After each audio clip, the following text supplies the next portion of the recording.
Greetings, friends. So I read this book, The Soul of Ancient Egypt, Restoring the Spiritual Engine of the World by Robert Bauval and Ahmed Osman. Bauval is a more well-known author. He's appeared in documentaries. I don't necessarily agree with everything he says. This is a good book for understanding a basic outline of the last 2,000 years of Egyptian history and mostly the modern period. So if you're already someone who knows a lot about Egyptian history, this video isn't for you. This video is mostly for people who only have a very basic understanding and want to know more, or people who don't know anything at all. It's going to pick up more in the modern period, more in the last 200 years, especially in the 20th century. But I will be starting at the beginning. I'm just going to summarize the major points of the book. This is going to be a longer video because there's a lot of stuff to say. Even though you want to summarize things, you know, there's a lot of juicy details and things to say. So here we go. So there was a civilization in Egypt going back to at least 3,000 years before Christ. And the Egyptians living in the land at that time would have referred to their land by the name of Kemet, K-E-M-E-T, as it's spelled today. And now Egyptologists say that this is the Black Land. No one disputes that it has that reference to the Black Land, but the dispute is over, is it a reference to the black alluvial soil deposited in the annual flooding of the Nile, as the Egyptologists say, or, as some other people say, is it a reference to the black skin of the inhabitants? There's Africans today, or black Americans, who are proud of the supposed fact that they were Egyptians, that they founded the Egyptian civilization. And here are Bauval and Osman actually giving support to that idea, saying that it likely was black-skinned people who founded Egypt and built these mounds and did some irrigation work to found the civilization. They don't go into too much detail. There were the Nubians. The Nubians today, and they do appear in Egyptian art. I'm a bit skeptical. I know I'm going to summarize the book, but I have to give my own 10 cents here and there, because I'm just a bit skeptical as to that, because if the black Africans were so advanced to build pyramids and there's just a lot of stuff that isn't answered here. So what on earth happened? Why didn't they build this sort of civilization throughout Africa? In Egypt, that's pretty far north. You don't really see the sub-Saharan peoples. Maybe you would have seen them in the past. Maybe the climate was different. Maybe it was warmer back then. You don't see them building this sort of civilization throughout Africa. I mean, some guy was mentioning to me, oh, there were cities in sub-Saharan Africa before colonial contact. There was Greater Zimbabwe. Well, I looked up Greater Zimbabwe. It seems pretty primitive to me. There were about 18,000 people living in a fairly primitive stone town, and that's something. And they had agriculture, and they had jewelry, and there were kingdoms in Nigeria, and they had nice jewelry, and they had nice bronze and some iron weapons and agriculture. Did they have writing? Not to my knowledge. Did they have the wheel? Well, maybe in Kemet, but not throughout the rest of Africa, to my knowledge. If you know of evidence, then I'm all ears. And then there's the other problem is, like, Nubians today, I mean, they look very different from the Nubians of back then. Nubians today are, they don't even regard themselves as sub-Saharan Africans. And you look at them, they look more Middle Eastern. They're much more mixed. But if you look in the ancient Egyptian art, they do look very black. But then the question I have is, in the ancient Egyptian art, the Nubians are very distinct. They are not shown as the majority of the people. The majority of the Egyptians look brown-skinned, or so-called Middle Eastern, let's say. That's what we see in African art. If the founders were these dark Nubians, why isn't that the predominant people we see in Egyptian art? It's not answered very clearly here. But I mean to be summarizing stuff, but there's stuff where I just have to give my own 2 cents. But we have a quote here early on in their book referring to the ancient period. And they say, quote, "It often surprises people to know that ancient Egypt did not have a religion as such, at least not how we understand religion today. From the Egyptian point of view, we may say there is no such thing as religion. There was only Heka, the nearest English equivalent of which is magical power. We, the authors, on the other hand, much prefer to think of Heka as a magical religion, or better still, a natural religion. It was through intense esoteric teachings, initiation rituals, and above all, a deep observation of nature and the heavens that Heka was acquired, a sort of sacred science that required years of learning and initiation to grasp the most secret forces of the universe. It gives me a bad taste in the mouth because esoteric is hidden knowledge for the few. It's not open. It's not for the masses. An isolated or a small class of priests with the knowledge, with the secrets. This is satanic, in my humble opinion. This is keeping enlightenment from the masses, the same way the Freemasons operate. And the Freemasons go back to Egypt, not their actual organization, but their knowledge, their principles, from what I can understand, goes back to Egypt. And it's about mastering science and keeping that knowledge from the masses. It leaves a bad taste in my mouth. I think it's satanic.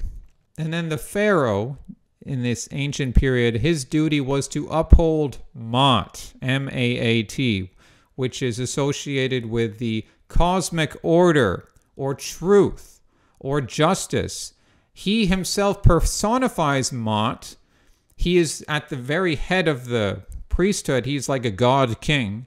And he also has to uphold Maat. A lot of this has to do with keeping the calendar as it is, even though the Romans tried to change it when they got involved later. But it's a very accurate calendar, but you cannot tamper with it, because even if it moves off from year to year, from decade to decade, it moves on a very long cycle of more than 1,000 years. It will eventually perfect itself if you don't tamper with it. And then we get into the Greek period.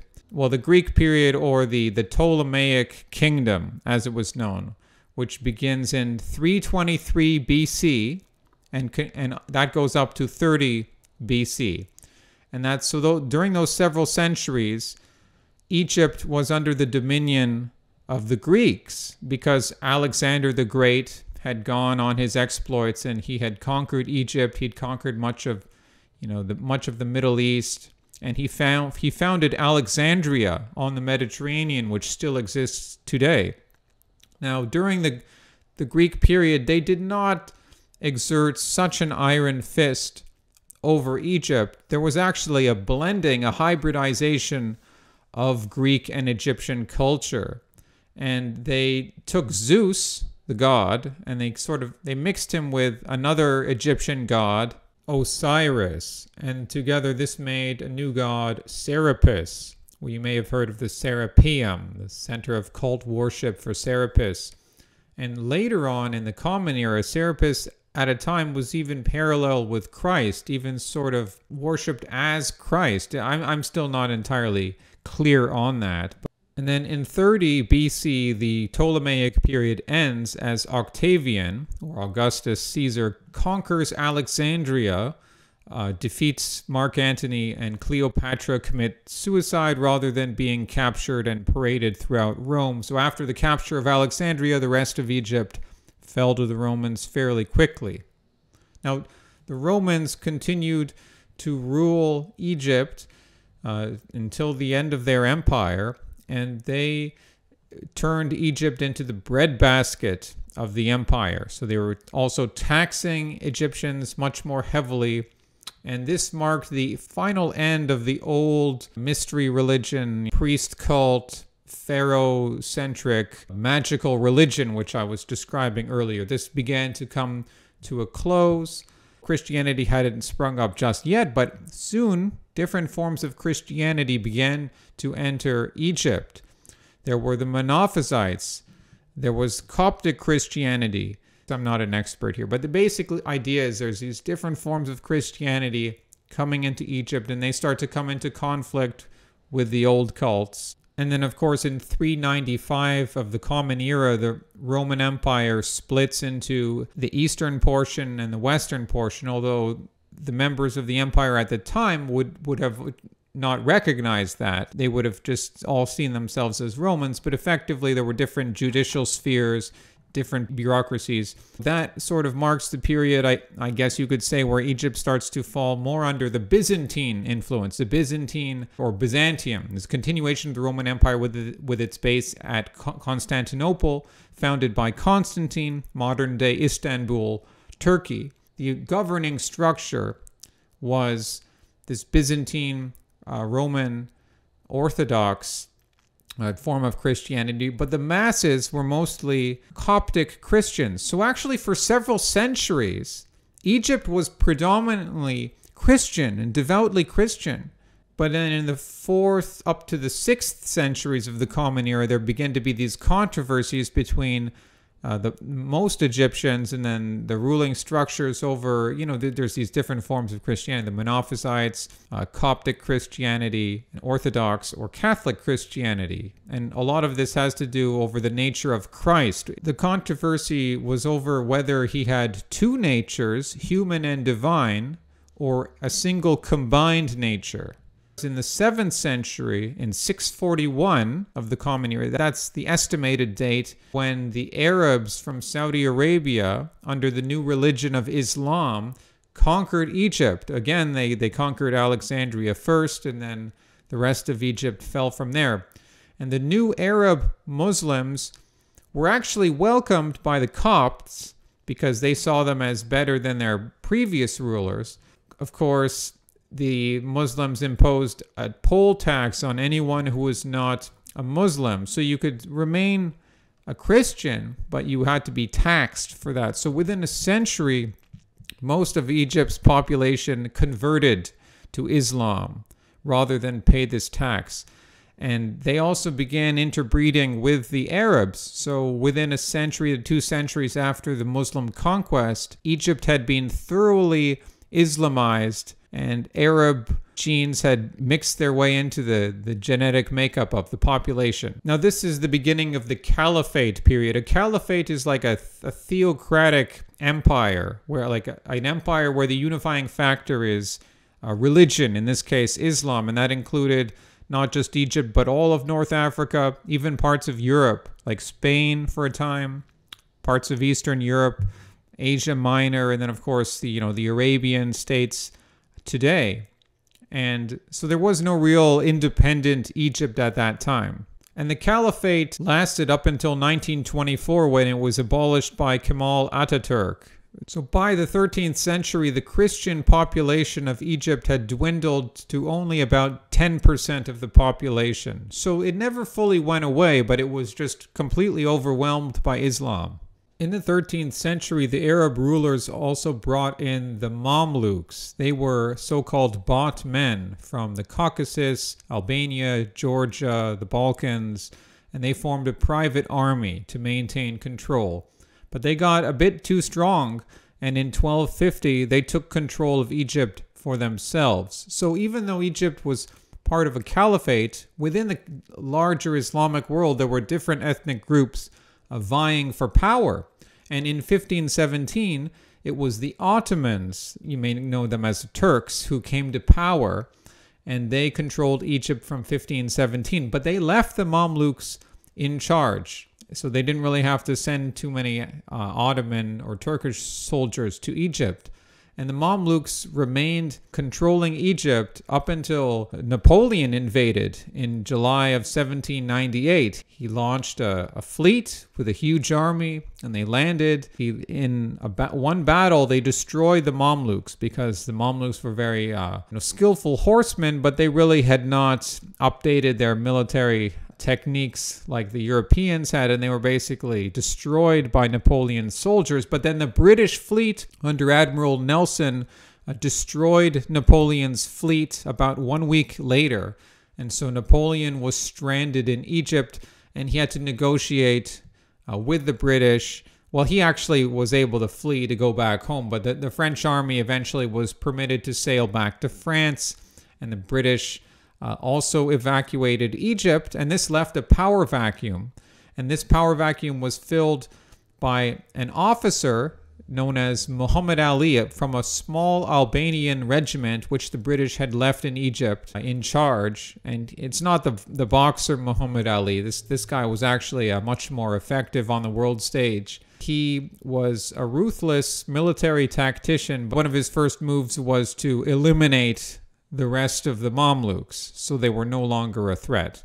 But he also is regarded as perhaps the greatest leader in Egyptian history, because he began the modernization of Egypt. This would be in the early 19th century. Muhammad Ali died in 1849. And during that time, he brought in Western intellectuals, engineers. He opened up the country to European science, medicine, and of course, canal builders. And the culmination of this would be the building of the Suez Canal, completed in 1869 by Ferdinand de Lesseps, the French engineer. Of course, Muhammad Ali was long dead by then, but the Suez Canal linked the Mediterranean Sea with the Red Sea, thus drastically reducing the travel times between Europe and Asia, because otherwise you'd have to go all around Africa to get there. So because Ali Pasha, as he was known, opened up the country to Europe, a cosmopolitan culture began to form as these European businessmen, merchants, engineers brought their families. Towards the end of the 19th century, there were up to 100,000 Europeans living in Egypt. There would later be a nationalist, a reaction against this presence in Egypt. He was succeeded by Abbas Pasha, but he was assassinated in 1854. And then he was succeeded by his uncle, Said Pasha, who was known for poor fiscal administration and incurring high national debt. He died in 1863 and was succeeded by Khedive Ismail Pasha, who was even worse, getting the country into much more debt and generally wasting money on extravagances. He was encouraged to get into all this debt because of the high price of cotton during the American Civil War, when the South was cut off from exporting its cotton, and Egypt to this day produces a lot of cotton. But of course, the high price of cotton only lasted during the war, and then it crashed again, leaving an even bigger burden of debt. Khedive Ismail Pasha was forced to abdicate in 1879, and then he was replaced by Tewfik Pasha. I'm not pronouncing it right. He was a weak leader as well. And in 1882, there was rioting, partially encouraged by Tewfik because he was sympathetic to the nationalists. This violence was directed against the 100,000 roughly Europeans living in Egypt at the time. The British bombarded Alexandria with their navy. They put down the rebellion, and they made Egypt a British protectorate, which lasted all the way until 1956, at least figuratively, if not technically. Then Tewfik continued as a puppet until he died in 1892. He was succeeded by his son, Abbas II. And then we fast forward until 1917, when King Fuad I comes to power as king, no longer sultan. This is now the European system of kingship. He's basically still a puppet. In the 1920s, there begins this competition between Islamists and Pan-Arabists to control the destiny of Egypt. The Islamists want to harken back to the Caliphate period, Islam, a theocracy, whereas the Pan-Arabists are more like nationalists. They don't necessarily want to focus on Egypt as an independent state. They want Egypt to be part of a wider Arab-speaking world. In 1922, the British formally recognized Egyptian independence with King Fuad as the head of the state, although they technically retain a lot of influence over him, and they retain a military presence in the Canal Zone. In the 1920s, the Egyptians also tried to gain control of the financial sector for themselves, because at that time, up to 95% of the financial sector was owned and operated by foreigners. So they established the Egyptian National Bank as an attempt to gain financial independence. Now, I want to read a quote here, referring to the same time period in the 1920s. It seems that not just in Egypt, but all around the world, the 1920s was not a great time to be alive if you were a conservative, if you believed in hierarchy, if you believed in, if you didn't believe in equal rights, then it wasn't the greatest time to be alive. So they say here, it was also at this time that it occurred to some Egyptian intellectuals that there was a large untapped resource: women. Until the 1920s, only a handful of women had participated in the commercial life of Egypt. Most wore the traditional veil and were confined to housework and raising their children. Radical reform in their status was now being demanded. Sounds like socialism to me. And then it says, some jurist, some popular jurist got involved. He's a man, of course, and he's egging on these women and encouraging the government and the patriarchal society of Egypt to give more freedom and rights to Arab women who were, in his words, slaves of their husbands. And then this leads to many women starting to take off their veil in the 1920s. And the authors claim that most Egyptian women didn't wear the veil up until the 1980s, when the sort of conservative Islamist dress returned and they began, covering up again. And this is again, you can tell I disagree with the liberalism of the authors in many regards in this book. And I do sympathize in some aspects with the Muslim Brotherhood, because if you see these women shouting and, demanding equality, and it's like, that's not a good sign. You gotta restrain that. I'm not saying that it's good to practice violence against women, but women need to be restrained. They're not equal to men. So it's this fantasy. Bauval and Osman, they say that the courageous women of the 1920s would have been disappointed today to see a resurgence of fundamental Islam, with many Egyptian women now donning the niqab and even demanding the full application of Sharia. Now, I'm not saying I like niqabs in the West. I don't like it in the West. I don't like Sharia law in the West. But if that's your established conservative culture, it's the same thing like in Ontario. There's people who want to... the government is a conservative government elected recently, and we brought the school curriculum back to how it was in 1998, and the liberals are saying this, like mocking this movement, this law, because it's brought us back to a curriculum from 1998, and it's the whole progressive mentality that anything that is up to date is automatically good, and this is a flawed way of thinking. Oh, it's 2018 or it's 2019. So therefore, we must be doing things differently from how we did it in the past. That's a flawed assumption. What makes you think that just because it's the current year that things are better? Sometimes generally the past worked better because it lasted longer. It's proved the test of time. This is just goes right over the heads of the authors. They are liberals through and through. Bauval claims to be a Christian. Osman claims to be a Muslim, but he's clearly not a devout Muslim.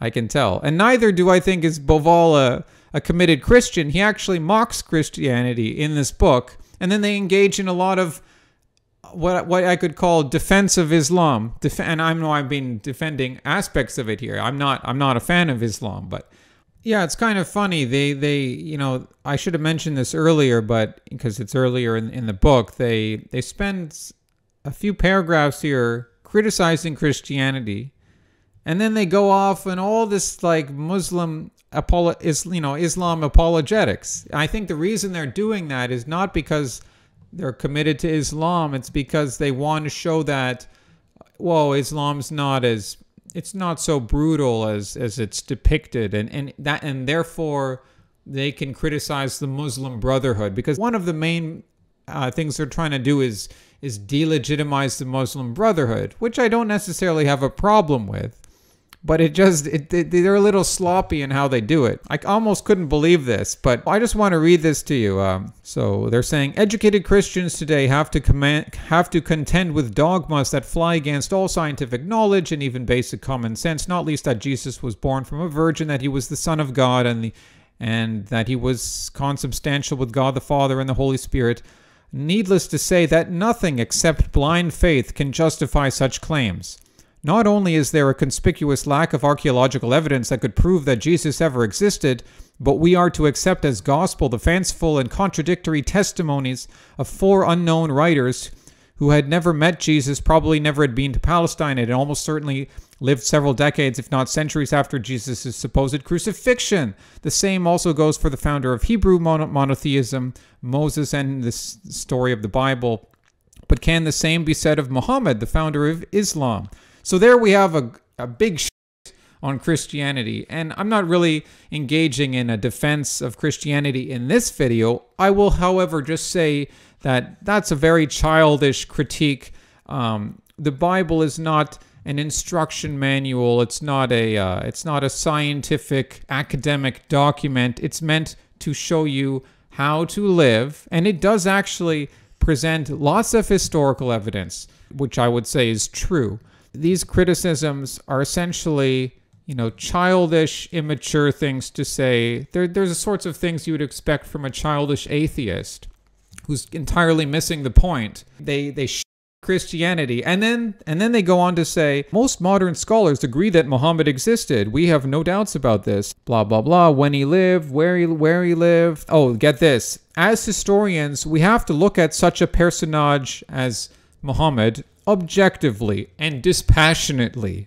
And it is neither our intention to offend nor put doubts in the minds of believers. Can you believe that? On the same page that they on Christianity?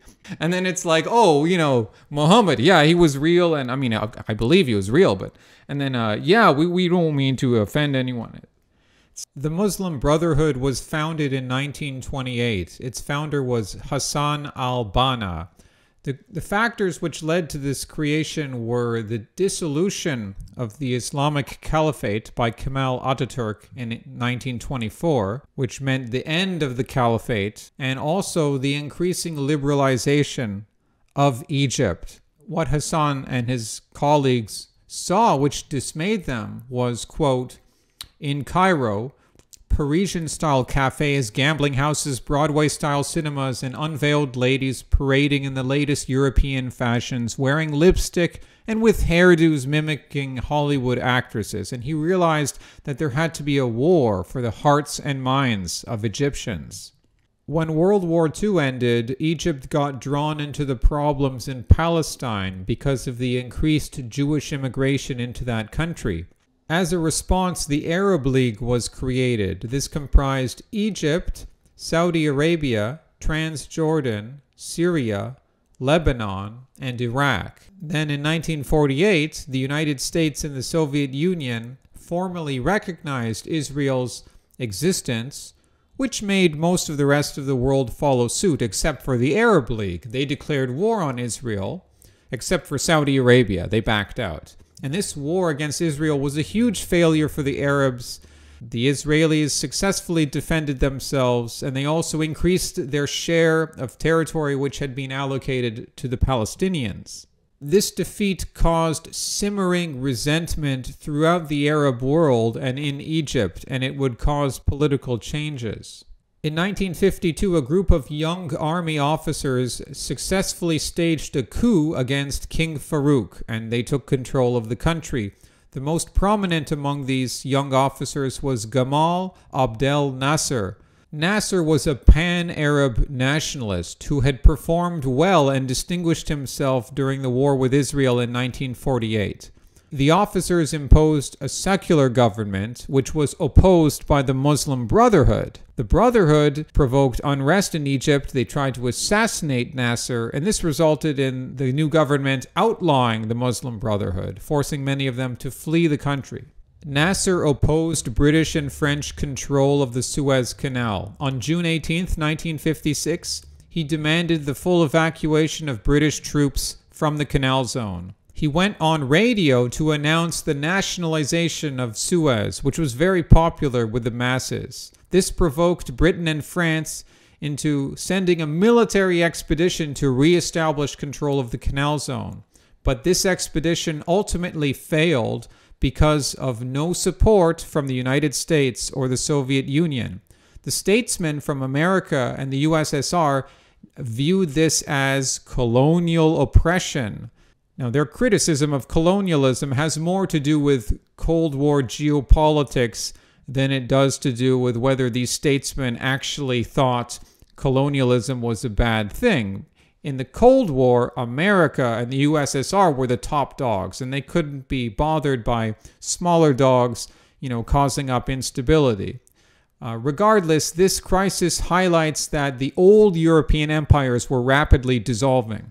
His successful takeover of Suez was a huge boost to national confidence, and he became president only a few days later. Nasser remained very popular with the masses, and he was in office until 1970. Part of his popularity was because he was a great orator, and he used the public radio to constantly communicate with the masses and fill them with good feelings, even though the media was controlled by the state, and there wasn't too many other options to listen to. Nasser seemed to believe that Egypt could defeat Israel, and he led the public to believe this as well, and it resulted in another catastrophe during the 1967 Six-Day War, with Israel again emerging victorious and thousands of Egyptian soldiers dead in the desert. But despite this failure, Nasser remained popular amongst the public until his death a few years later. The reality is that things did not improve for Egypt as a whole during Nasser's rule. The government became corrupt again, opposing political parties were banned, as I mentioned, the state controlled all the media, and the economy continued to deteriorate, principally because the management of the top companies was handed to Nasser's personal friends rather than to competent businessmen. In 1970, Anwar el-Sadat became president. He was also a member of the original group of officers who had launched the successful coup in 1952. Anwar Sadat launched an offensive against Israel in 1973, successfully recapturing the Sinai Peninsula, which restored national pride in Egypt and the Arab world. And then in 1979, he signed a peace deal with Israel. This was unpopular with the Muslim Brotherhood, as they were anti-Zionists. The Brotherhood had never completely gone away. They continued to lurk in the shadows. In 1981, members of the Brotherhood who had infiltrated the military were able to assassinate Sadat in spectacular style while he reviewed a military parade. Sadat's assassination brought Hosni Mubarak to power. He was a former Air Force pilot and war hero who had been heading the Air Force Academy, and Mubarak would reign from 1981 to 2011. During this time, government corruption increased, poverty increased, only this time the population became increasingly dissatisfied with the leadership. Mubarak also made the mistake of releasing many Muslim Brotherhood members from prison, and they soon began organizing against him. Why had the Muslim Brotherhood refused to go away? The main explanation is that they were more in touch with the common person. The organization began as, quote, a religious and social organization preaching Islam, teaching the illiterate, setting up hospitals, and launching commercial enterprises aimed at spreading Islamic morals and good works, and this gained them favor in the eyes of many people. But the organization also believed in jihad, in other words, in spreading Islam even at the cost of death. The Brotherhood wanted to impose Sharia law on Egypt and also to unify Egypt with other Islamic Arab countries. For them, Islam was not just a faith, it was a state. The authors then try to explain why this view of Islam is wrong, but it's not important to get into. In my view, as I've discussed, Bauval and Osman spend a lot of time defending Islam as if to say, see, it's not really that brutal, and I think they do this so that they can take the moral high ground in criticizing the Muslim Brotherhood. I don't find their arguments convincing. At the same time, in a strange way, I sympathize to some degree with the Muslim Brotherhood. Apart from the fact that they actually reached out to common people, they did have a pretty good point. Egypt was becoming morally corrupt. And to some extent, this was from foreign influence, Hollywood, materialism, and other ideas. just as they'd seen back in the 1920s. In the West, we like to celebrate democracy. Is it really that great? For Egypt, democracy has, at best, a questionable record. The most successful leader the country has had was Ali Pasha, and he was no fan of democracy. He was an inspired dictator and military general. But it's not just the threat of democracy. It's feminism, Hollywood, atheism, and the rest of the media apparatus. If you're in a conservative, traditional country, wouldn't you want to resist these things too, even if it meant using a strong hand? It seems like too many Egyptians just weren't on the same page. In 2011, the majority of Egyptians rose up in a huge revolt, which forced Mubarak out of power. It was not overwhelmingly a religious revolution, as most Egyptians, while they are Muslim, they're relatively secular in character.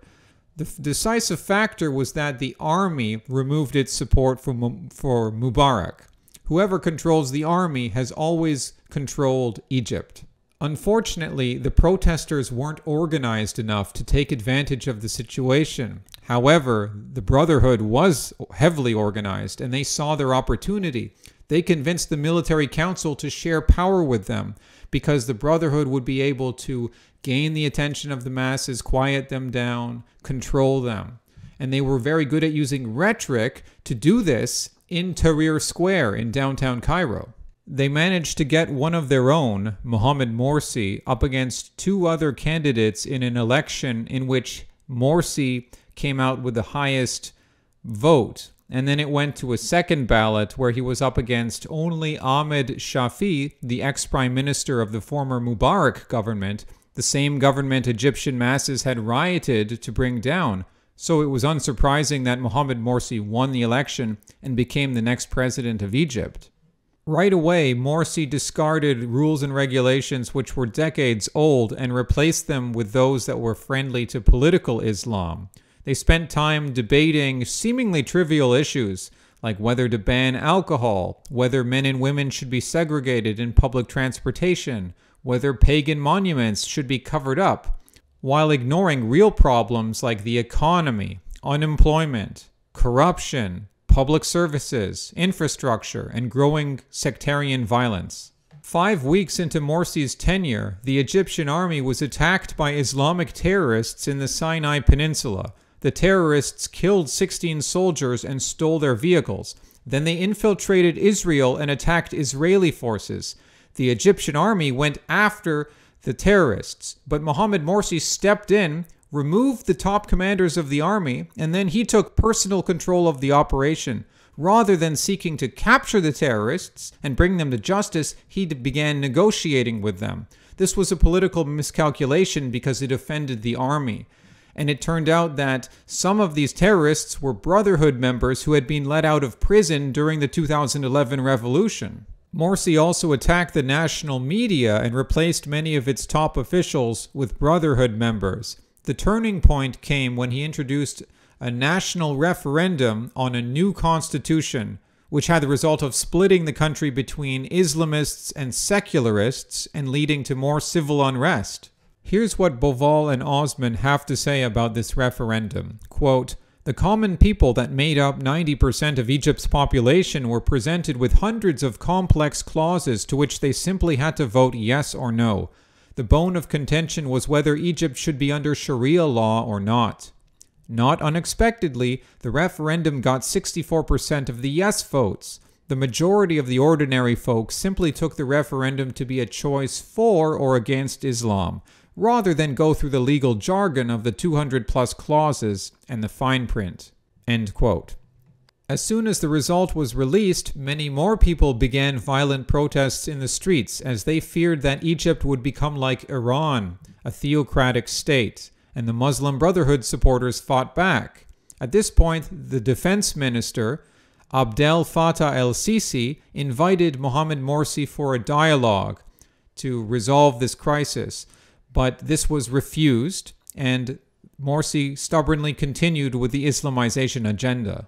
Unrest grew during 2013, and on June 30th of that year, an estimated 30 million Egyptians protested throughout Egypt calling for the removal of the Muslim Brotherhood from government.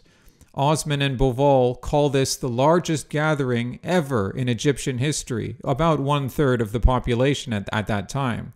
And soon enough, members of the police and military began joining the protesters. On July 3rd, 2013, under the command of General el-Sisi, the army arrested Mohamed Morsi and his top officials. They suspended the constitution and set up a transitional government. The majority of Egyptians seemed to be quite happy about this, but Brotherhood supporters dug in their heels, protested, and launched sit-ins. They demanded that Morsi be reinstated as president, and they refused to negotiate. On August 14th, 2013, General el-Sisi made the unpleasant decision to crush these sit-ins with the military.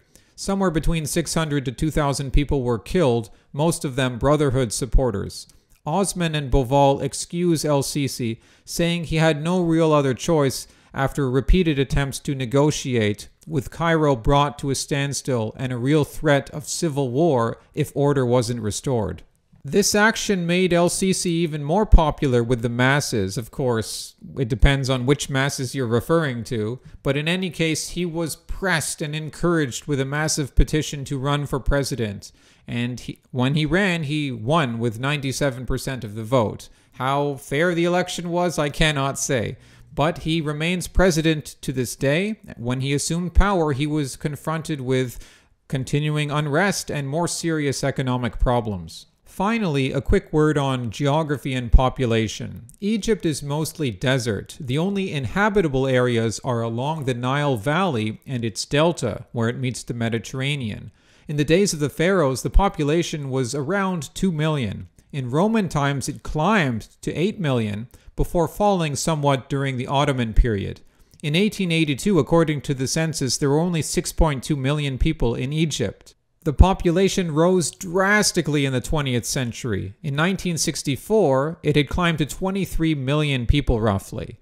Today, in 2019, it's 97 million. Bauval and Osman say that this population is unsustainable. There isn't enough arable land.